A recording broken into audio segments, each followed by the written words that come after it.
Kemudian kami juga melaksanakan dukungan untuk kedukcapilan. Kita tahu bahwa banyak dokumen-dokumen yang hilang. Mulai tanggal 25 November sudah kita bergerak membuat 9 tim.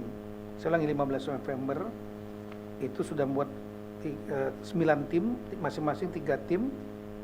Kita mendata dukcapil yang ada di semua kabupaten kota yang terdampak 52.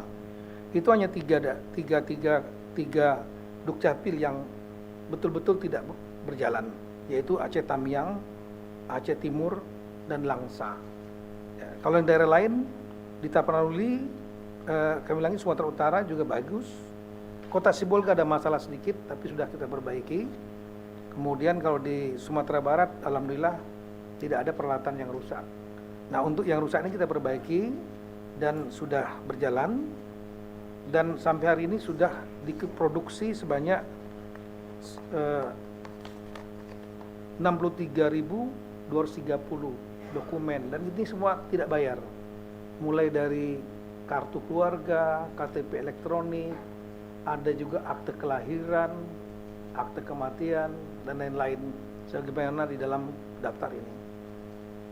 Kami akan terus bekerja, artinya membantu masyarakat yang kehilangan dokumen, supaya mereka punya data-data dokumen mereka, dan sekali lagi tidak dipungut bayaran. Kemudian kami juga rencana mengirimkan dari IPDN itu sebanyak 1054 personil dimulai tanggal 3 Januari. Selama sebulan mereka akan bekerja di daerah yang paling berat terdampak, yaitu Aceh Tamiang dan Aceh Utara. Kenapa kami mengatakan agak berat? Karena memang data kami menunjukkan bahwa ada desa yang hilang itu totalnya 22. Di Aceh ada 13 hilang, tersapu.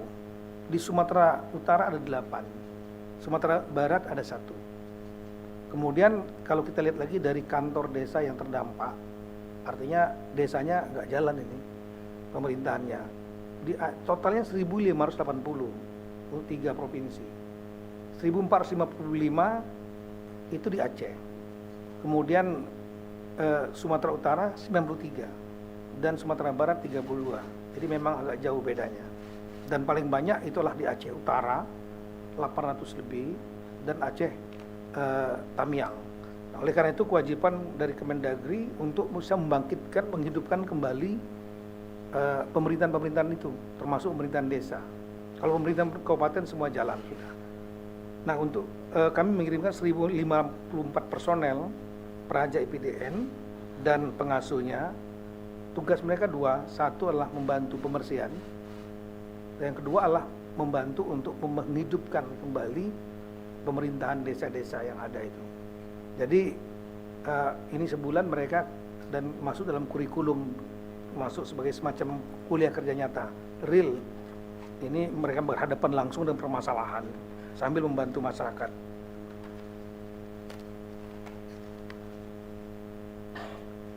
Yang terakhir kami ingin sampaikan mengenai bantuan keuangan dari daerah-daerah.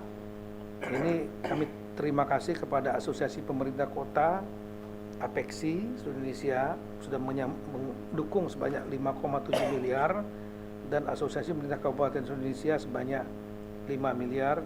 Jadi total yang sudah disampaikan antar daerah sebanyak 59,5 miliar.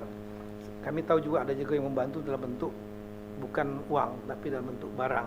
Itu kami ucapkan terima kasih kepada rekan-rekan kepala daerah yang telah membantu daerah tersebut. Dan terakhir, kami juga sudah mengirimkan surat edaran kepada kepala-kepala daerah tempat-tempat yang terdampak 3 provinsi, 52 kabupaten kota, karena situasinya sudah berubah akibat bencana. Ada yang desa yang hilang, ada yang jalan yang rusak, jembatan rusak. Untuk itu APBD yang dibuat sebelum bencana itu sudah tidak relevan. Kami memberikan surat edaran sebagai payung hukum untuk rekan-rekan kepala daerah tersebut 52 plus 3 provinsi dan juga ketua DPR, pimpinan DPR masing-masing untuk melakukan APBD perubahan menyesuaikan dengan kondisi yang baru. Demikian, terima kasih. Assalamualaikum warahmatullahi wabarakatuh. Waalaikumsalam. Terima kasih Bapak Mendagri yang kami hormati. Tentunya mohon disampaikan juga terima kasih kepada seluruh jajaran Kemendagri, dan atas petunjuk Bapak Presiden tadi juga sudah disampaikan bahwa berkenaan dengan masalah pengurusan kembali seluruh dokumen-dokumen yang dimiliki oleh masyarakat memang diminta untuk tidak dipungut biaya, tetapi juga kami mohon diberikan catatan Pak Mendagri untuk dilakukan monitoring dan pengawasan supaya di dalam pelaksanaannya tidak ada oknum-oknum yang di lapangan nanti memanfaatkan situasi. Kemudian juga tadi sangat luar biasa Bapak Mendagri ingin mengirim adik-adik praja IPDN, ini sekaligus menunjukkan bahwa ini menjadi kepedulian kita bersama-sama dan tentunya pembelajaran bagi adik-adik untuk mengabdikan diri di masyarakat. Mungkin sebelum masuk sesi pertanyaan, saya izin menambahkan beberapa hal bahwa selain bencana di hidrometeorologi di Aceh, Sumatera Utara maupun Sumatera Barat, kami juga pemerintah terus memonitor terjadinya bencana-bencana di tempat yang lain. Beberapa hari yang lalu juga ada bencana di Kalimantan Selatan yang juga cukup besar, ada beberapa desa yang terdampak. Kami sudah minta kepada BNPB untuk juga melakukan monitoring dan tentu saja kalau memerlukan penanganan darurat, penanganan khusus untuk juga ditangani secepat-cepatnya. Kemudian juga kita memonitor adanya kejadian kecelakaan di Labuan Bajo yang kami juga minta kepada seluruh jajaran TNI, Polri, Kemenhub untuk bekerja keras secepat mungkin melakukan penanganan karena menurut informasi terakhir korban masih belum ditemukan.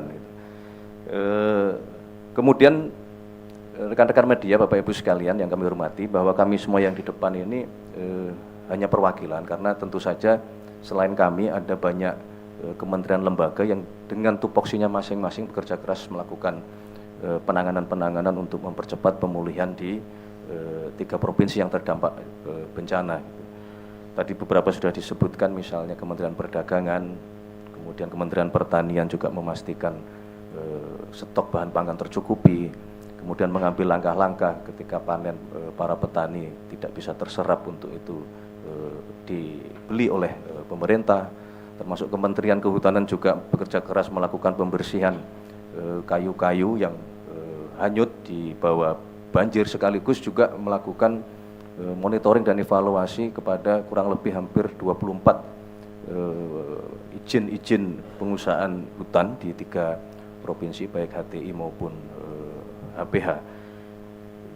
Terakhir tentu kami juga ingin menyampaikan terima kasih kepada seluruh jajaran kementerian dan lembaga, teman-teman relawan semua yang tidak bisa kita sebutkan satu persatu yang telah bekerja keras luar biasa, kemudian organisasi-organisasi masyarakat,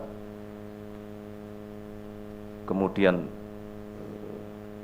tentu saja teman-teman pers dan media, baik yang meliput di Jakarta maupun yang melakukan liputan langsung di lapangan. Beberapa kali kami memonitor bahwa teman-teman juga hadir langsung di daerah-daerah yang paling sulit juga untuk memberikan informasi dan memberitahukan kepada kami semua. Itulah fungsi pers dan media, bahwa memberikan informasi supaya kita mendapatkan data yang akurat supaya kita bisa tangani dengan secepat-cepatnya.